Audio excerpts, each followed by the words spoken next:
Hi everybody, it's John back with another model inbox review. Today we're looking at an unusual aircraft. This is the Royal Air Force's Special Operations and Army Corporation aircraft, the Westland Lysander. Now, the aircraft itself came in three marks, principally throughout World War II. There was a Mark 1 which served pre-World War II and up to about 1939, and the Mark 2 entered service in about 1940. And I believe the Mark II is the subject of the model that I'm actually building and reviewing today. But they also built a Mark III, and that aircraft served from about late 1940 to 1945. And the aircraft was used principally as a special operations aircraft, and it did carry tiny little winglets for bomb racks, but these were really only anti-personnel bombs and only amounted to about 20 kilograms. But their main job was to insert special operations, covert operations and VIP people into the front line and behind enemy lines.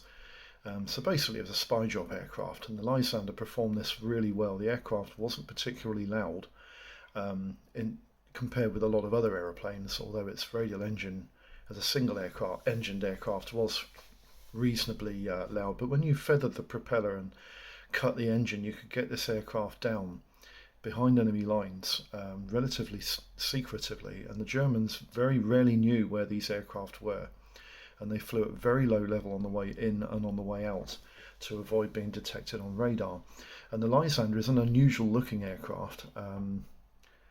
And yeah, I actually quite like the Lysander. I think it's quite an interesting looking aeroplane, and it's very unique in terms of overall configuration.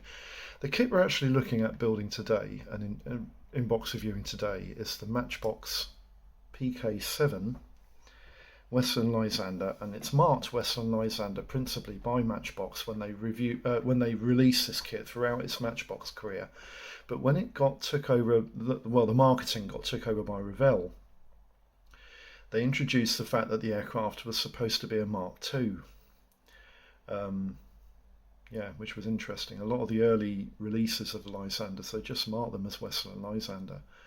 And then you had the Mark 1s stroke Mark 3s, and then the Mark II kits tended to be different boxings. It's a bit of an add-on video today, because this kit is also going to be an entry into the UKscalemodeler's World War II Group build.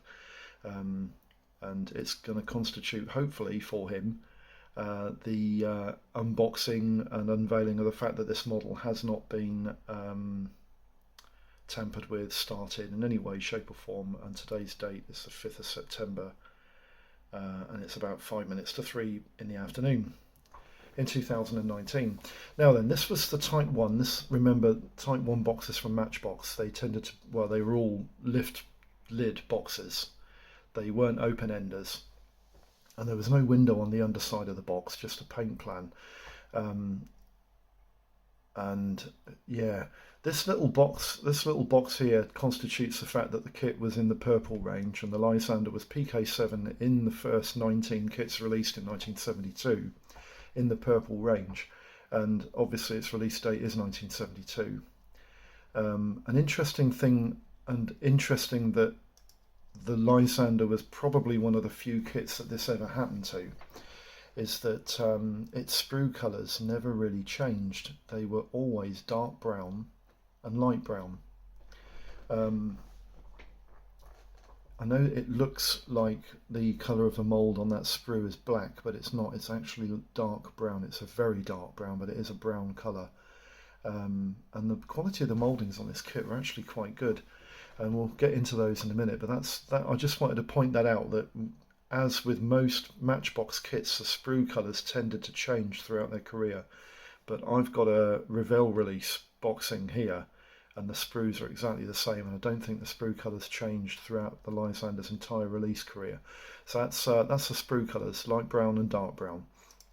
The Type 2 boxes appeared in 1973, and these can be easily ID'd by the fact that they have a two-colour kit in purple in the bottom left-hand corner here, This also tended to happen with Type 3 box releases with other models, because this often was put into the top middle of the upper section of the box here beside the Matchbox logo, but with the Lysander it was placed down here, and I think it might have been because of the artwork. The artwork filled this area and it would have made it very cluttered and unruly looking. But basically that's the Type 2 box. These boxes are all open-ended with a window in the back of the paint plan as well, and that's another ID thing. That's 1973 release Type 2 box. In 1974 the Type 3 box appeared, and this is easily identifiable by the change in the colours. They produced the two-colour kit logo in two different colours with a black border to the white letterings, and everything else on the actual box artwork was unchanged, except you had some technical detail and a bit of history here on the aircraft of what the artwork portrays, and this was common with all of the releasings by about the Type 3 box since 1974. So that's the Type 3. 1974 went to 1982, and this was the first release by Revell's Marketing, where the kit was rendered with different artwork. You always have a different artwork with the Revell Marketing, and you had this very thick rainbow flash that went above a black border, and the Matchbox logo was repositioned into the black border at the bottom here. It's still marked as a Westland Lysander, but with the initial release in 1982, a lot of Matchbox kits were actually released with paints, brush and a tube of cement, and they often also came in super value kits, which this one is an example of, where you actually had two Purple Range boxed kits inside a cellophane wrap, and they were actually sold at very little extra money for the two models compared to just one kit. I can't remember how much these models were in the early 80s, but I've got a feeling £1.59 comes to memory, and for £1.75 I think you got both kits. Don't quote me on that because I'm not 100% certain, but that price seems to come to memory. So anyway, 1982, then you have the release boxing that I've got. This is the Type 5 box, 1983 release. Again, it's just called a Westland Lysander. 172 scale here, and the two colour logos are all placed here in the bottom left hand corner, and it's virtually the same box as the earlier release, but there's no paints, no acrylic colours or anything like that. The paint plan on this kit is still on the back, and believe it or not, they took the window out. I think the window was removed during the Revell Marketing years from 1982 onwards, and then from 1983 on to 1992 Matchbox released their last Matchbox artwork and boxings of the Lysander kit. This time the kit was called the Westland Lysander Mark II. I think it always was a Westland Lysander Mark II, but for some reason a lot of the companies that released the Lysander in the very late 60s, as with Airfix actually in the mid 50s, and with a lot of other companies in the 70s, they just called the aircraft the Westland Lysander. Didn't seem to be a need to make a mark designation on the boxing whatsoever. And this kit will actually be a single colour kit. The two colour kit idea was relinquished with, and the kits were all usually moulded in light grey. The Matchbox logo has been placed in the top left hand corner, and they've done away with that massive thick flash and just used these little stripes and little motif sections here to the black border that goes around the box.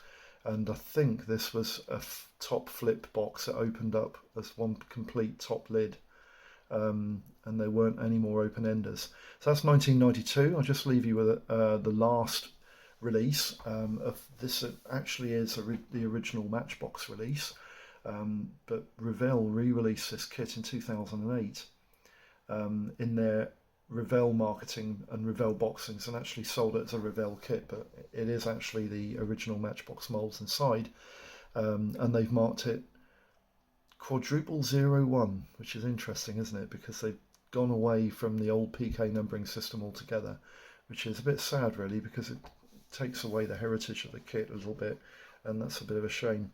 The image on the front of this boxing is exactly the same as the imaging on the front of the original marketed Matchbox kits, but they've sort of enhanced the image slightly with different lighting, and they've made the picture, I don't know, a little bit softer in many ways.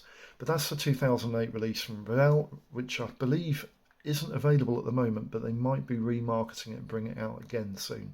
Let's hope they do, because it's a lovely little kit. It's a nice model. I'll leave you with a nice image there of a restored Lysander. The interesting thing about this particular Lysander is that it was from the same squadron. It's depicted as an aircraft from the same SOC squadron as one of the options on the Matchbox kit. But obviously the Matchbox kit had a black spinner, and I quite fancy the look of this particular aircraft, and I think this is the variant that I'm going to copy. There is something which is a bit unusual in the model that isn't featured in the model. In the back here, by the tail fin, you've got what looks like a through vent right the way through the airframe, and I do believe that this was used to store bits and bobs inside, and it had a cover that went over the top, and you could store things like I'm not quite sure, but it looked like a storage section. There's definitely a gap there between the bulkheads and the formers, and it looks like you could store stuff in it, or maybe it's just a handle hole. I wouldn't have thought it's a hand hole, it looks too big. Or maybe it's an access panel or a vision panel or something that was put into the aircraft at a later date during restoration. But it is not evident on, I can't believe that it's evident on any model I've ever seen of the Lysander from anybody.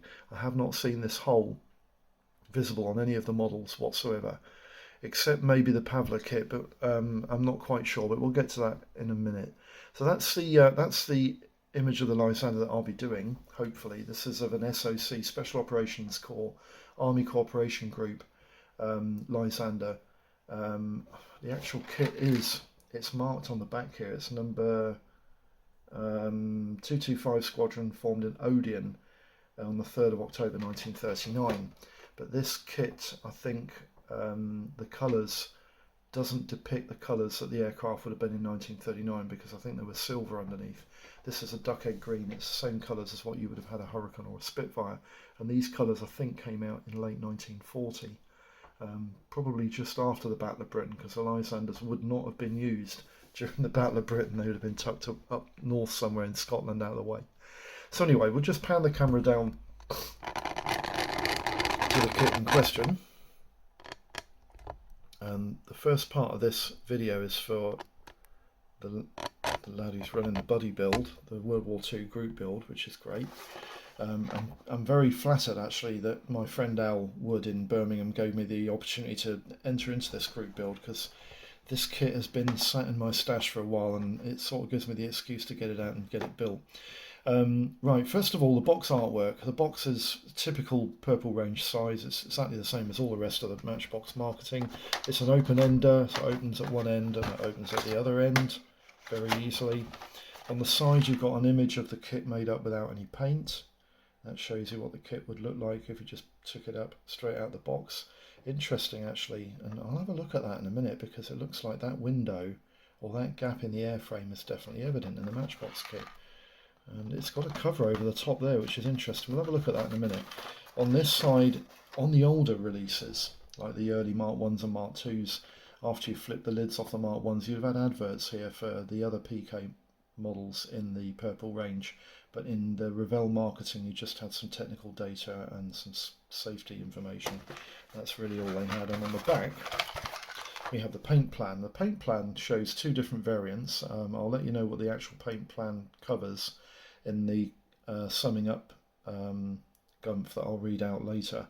But you can see that the underside of this aircraft is definitely silver, and I really don't like the underside being silver. And also the airframe itself, the actual fuselage should be camo patterned, and yeah, maybe Army Corporation aircraft were camo patterned, but they certainly weren't later. A lot of Lysanders actually in World War II were completely painted in black, because the aircraft would have served usually after dark and it would have returned before night, before daylight.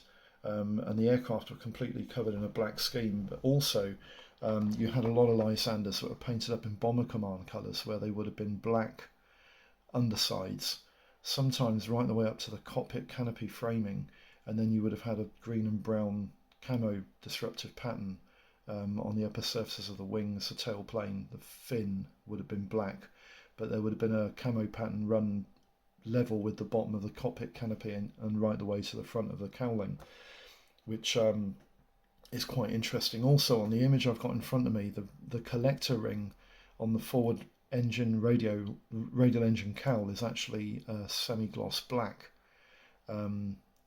It's not copper coloured, which it almost certainly would have been during the war. They just basically used bare copper or brass collector rings for the front of the cowlings. So what we'll do now, we'll just open the box and we'll let you get into the gubbins of the kit and have a look at it. Let's have a look at this little baby. That's the canopy. We'll have a look at that in a minute. And there's the canopy. We'll have a look at that in a minute as well, because that looks quite nice, just a piece of plastic. Right, let's just pop this up here, more or less out of earshot. We'll have a look at those in a minute. The instruction leaflet, as with most late generation release boxings, especially the Revell models, the marketed models by Matchbox, they had just plain black and white instruction leaflets, but in the early, maybe the first two generations of boxings released, they would have been purple to denote the fact that it was a purple range kit. The instruction leaflet folds down into about A5, but it opens up into 3 sheets of A5 each, which is quite nice. And on the front panel you've got an image of the artwork repeated from the actual boxing front. On the left hand side of the instruction leaflet you've got all the paint call outs and some safety instructions and painting instructions, and then you've got a little complaint slip attached to the end of the instruction leaflet there, and instructions on how to apply Decals water slide style for people who, I don't know, people who haven't got a clue, or maybe never built anything before, but most people know how to put decals on, I would have thought. And then you've got the suggestions for painting prior to full assembly. This is a good thing that I found with Matchbox, is that they fully itemised in pictorial form exactly where the paint goes, what the colours were, and what parts you had to paint prior to assembly. I generally do these as sub-assemblies, and I paint them as sub-assemblies prior to assembling that section. And I always find that quite handy. We turn the instruction leaflet over and the kit builds up in 7 different stages. And one of the first things I noticed about this particular kit is that it has a reasonably detailed cockpit interior for a Matchbox model. Normally Matchbox models just have a pilot seat and a pilot and a location plug inside the fuselage half, and that's it. But this one actually has a cockpit floor and 2 former struts that form the support structure for the wing, the main wing section itself, which fits through the cockpit canopy. Yeah, and we'll get to that in a minute because that's interesting. So section 1 covers the 2 pilots. Obviously you'd have to paint all that up as a sub-assembly, and that shouldn't be too difficult. Section 2, you put all that together. You've even got a machine gun for floor there for the rear gunner, and a proper machine gun that sits on that form, which is quite nice. I quite like the look of that. This is unusual for Matchbox. Section 3, you've got a tail plane assembly, which is quite easy. In section 4, they're telling you to put the cockpit canopy into place. Now then, I'm going to have a problem with this because I normally like to paint my cockpit canopies when I'm painting the rest of the aircraft, but you can't do that with most Lysander kits, because the wings actually go through the cockpit canopy in these 2 like little location lugs. Can you see them in the picture there? So what I'm probably going to have to do is I'm probably going to have to get section 2 and 3 built, so that I've got this sub-assembly that forms most of section 4, and then I'm going to have to paint the airframe, the camo pattern, at least the upper surfaces of the camo pattern, and then paint the canopy, and then fit it into place at this stage, because after you finish section 5, which is the engine assembly, you've got to then put the wings through those lugs, and they glue into position into two locating lugs inside the actual wing root, which fits inside the canopy itself. And it's quite, I'm sure it will go together quite well, because as with most Matchbox kits, the engineering in them is really good and the fit is usually superb. Section 7 is just finishing off with the undercarriage trusses, the engine installation and the wing support struts and the tail wheel, and then there's those little bomb racks and little winglets, which is quite easy. The wheels on this kit actually rotate. The main undercarriage oleos rotate. And on the end of the instruction leaflet, you've got a list of the other kits in the range. This is the purple range and orange range. You've got aircraft there going up to PK26, and then you've got some armour going up to PK80, and then you've got some orange range aircraft going from PK101 to PK110. And that's quite nice. And in the early renditions, you had all of the range in the purple range. So they showed you what kits are available in the purple range in a list, which was quite nice. So that's the instructions. They're quite easy to follow, not really a problem there. Now, as with most Revell release kits, Revell not release kits, Matchbox release kits with Revell marketing, you had a copy of the original Matchbox decals, but they tended to be slightly better quality.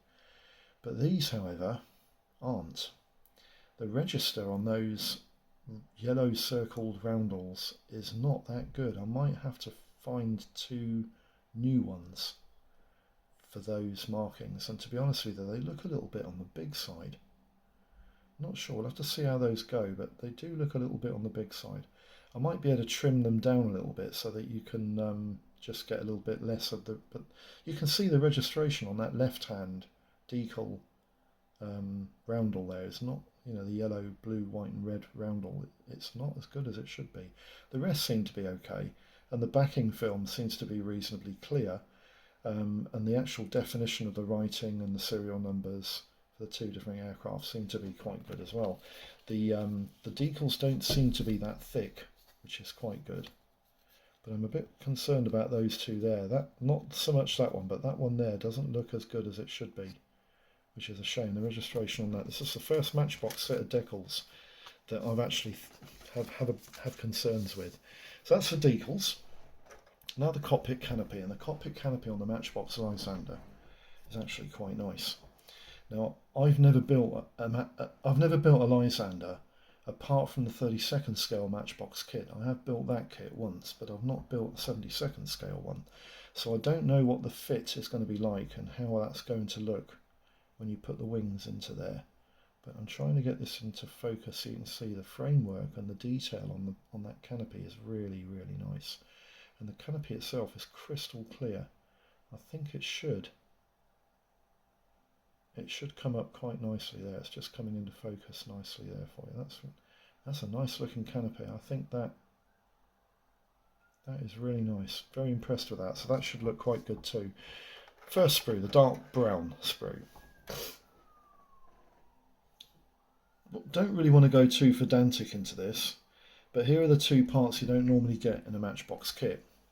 Nice cockpit floor. I know it's basic, but it's a cockpit floor. And then you've got a machine gun stand that goes in the back of the cockpit.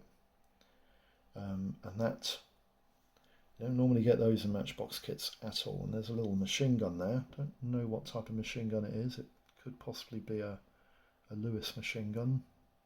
Not quite sure. Might become apparent with a bit of research.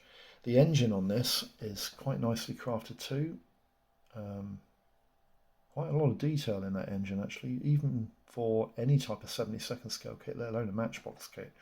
Matchbox are not favoured for their detail, and the two pilot figures there. There you go, all you Matchbox pilot figure fans. There they are. Now the fabric effect of Lysander was completely covered in fabric. The fabric effect on the Matchbox kit is pretty good. And I've got some things to say in the conclusions of this, because the pro builders actually like the Matchbox kit over an awful lot of the others, probably with one exception. But the actual mouldings and the quality of the mouldings on this kit look pretty good. I'm quite impressed with that. So that's that sprue, that looks quite nice. And then you've got the other thing that I found that was quite interesting. Yeah, this model doesn't have the holes below the tail fin. I didn't think it did. It does have the little covers that go over the top of them, which is nice.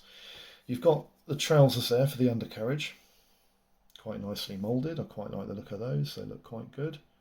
And the fabric covering on the fuselage looks reasonable too, it looks quite good too.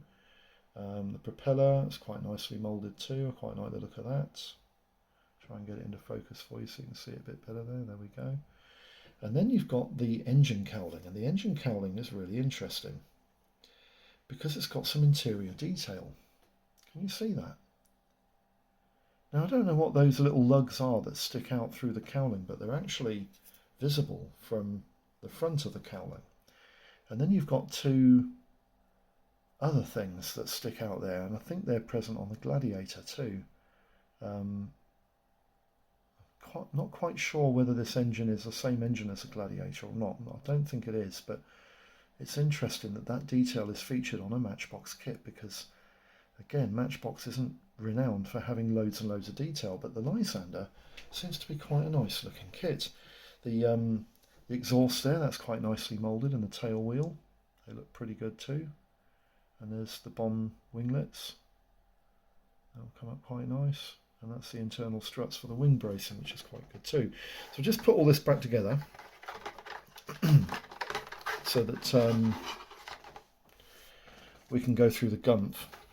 I don't think it's going to take too long to go through the gumph. I've gone back to the old format for doing the options and costs for the Lysander because there aren't that many options and costs for the kit. But the pro builders had quite a bit to say about the Matchbox kit, so there we would leave that there, and we'll just get the gumph up so I can close this video off. But basically, the kit we're reviewing today is the Matchbox Westland Lysander Mark II. Its serial number is PK7 and it's moulded in 1/72 scale, and its release date was 1972. There are decals for two options. Option 1, which is the top one, is a Lysander UGB, which is serving number 16 Squadron Royal Air Force based in France in 1940. And the second aircraft is Lysander LXL, serving numbers 225 Squadron, formed at RAF Odium in October 1939. Now there are 16 parts on one light brown sprue, and there are 20 parts on one dark brown plastic sprue and one clear part on a clear plastic sprue, totaling 37 parts in total. The kit will measure about 5 inches long, about 8.5 inches in span, and it should sit about 2 inches high on its undercarriage. Now the options and costs, as I said before, I did cover all of the options available. You can get other options as well, but I haven't featured them because they're made of wood. A lot of them were 1940s release kits which were used for aircraft identification during World War II. But they were all made of wood, and they're virtually impossible to get hold of now. And if you could, they're probably worth a fortune. Now, the smallest scale available is 1/160th scale, and Hasegawa did a set called a mini plane set, which incorporated 11 aircraft.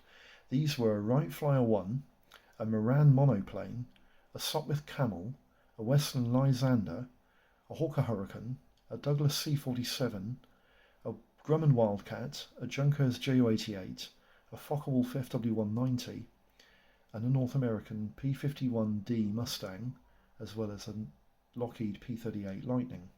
Now I've got no prices available on these, but they all come in one box, and the box is blue, I believe, with all the images of the planes on the top of the box. And if you do find one of these, I'm guessing it's going to be a fortune because they're incredibly collectible.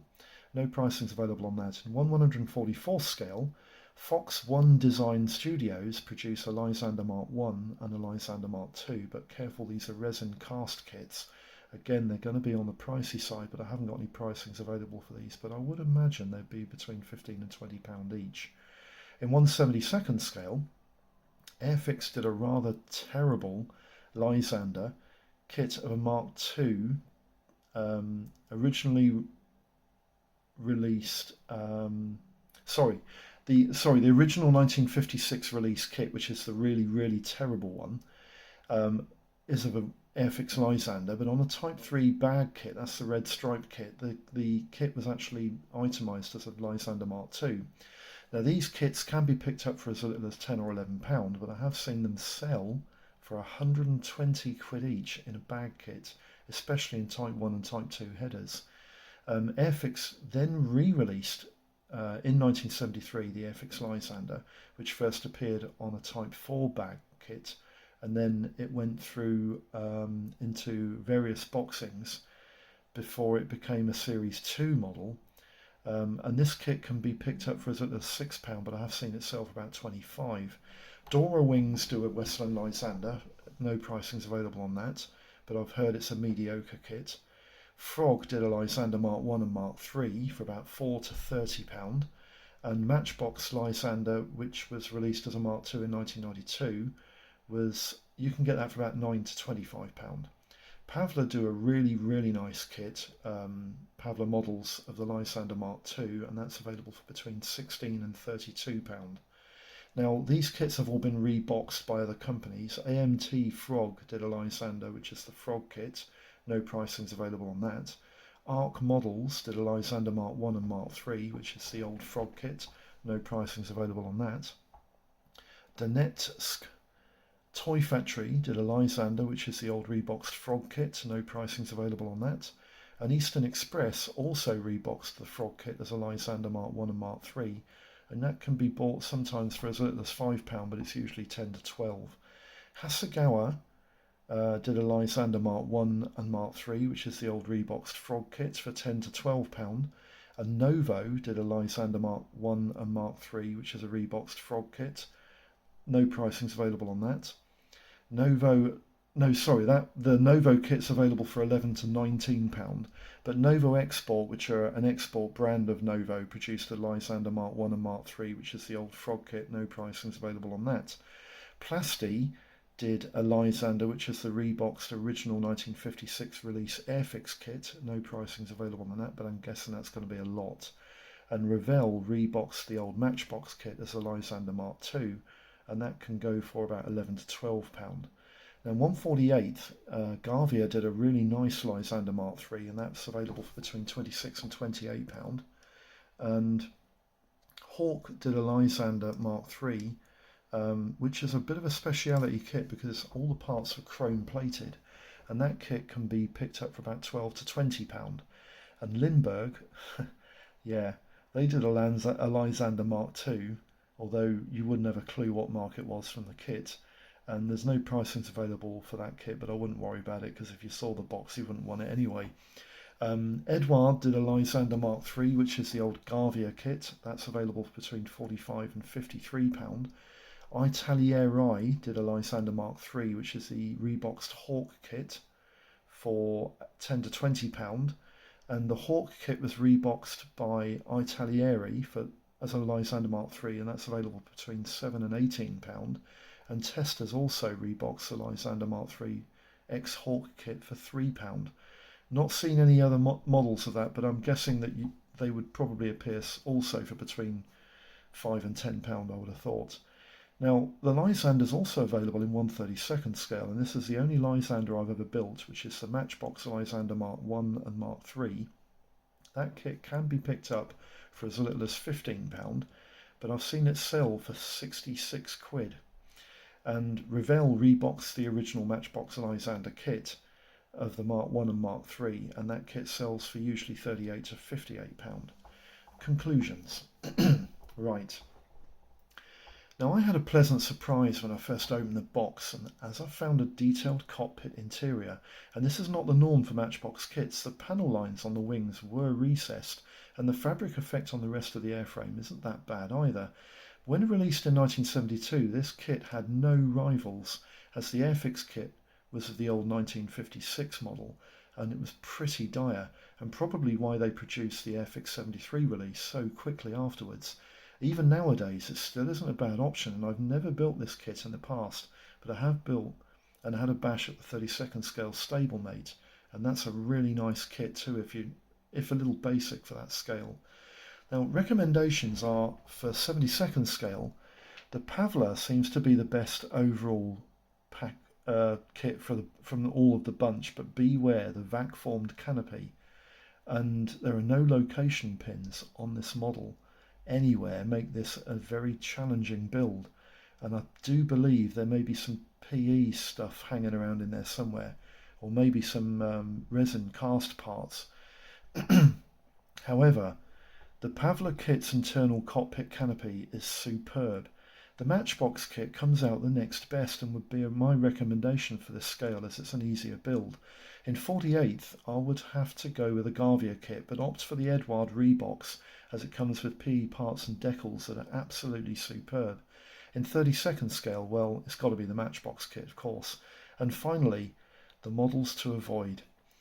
Both of the Airfix tooling kits are pretty terrible. The 1956 kit was absolutely dire, and the 1973 release, well, you'd never believe it, but they actually got the aerofoil of the main wing moulded upside down. The Frog kit is pretty bad, and the Hawk 48 scale kit is absolutely awful. But the one kit to make you say, look at how bad that thing is the Limburg kit in 1/48. This thing has got to be seen to be believed. The Limburg kit it's just a standing joke, as a lot of their models are. I have got a few Limburg kits in my stash, and it would be interesting to see the inbox reviews and final builds on some of those. So that will be interesting too. This is the inbox review for the Matchbox Westland Lysander. I hope this video has been of some use. Hope there's some information there which, if you're interested in building a Lysander, it might have helped you narrow down some of the options. If you've got any comments, questions, just pop them in the queries and comments list, and any questions I'll try and get back to you as soon as possible. Thanks for tuning in. I hope all of your modelling projects are going smooth, and let's have some fun out there, shall we? Bye bye for now.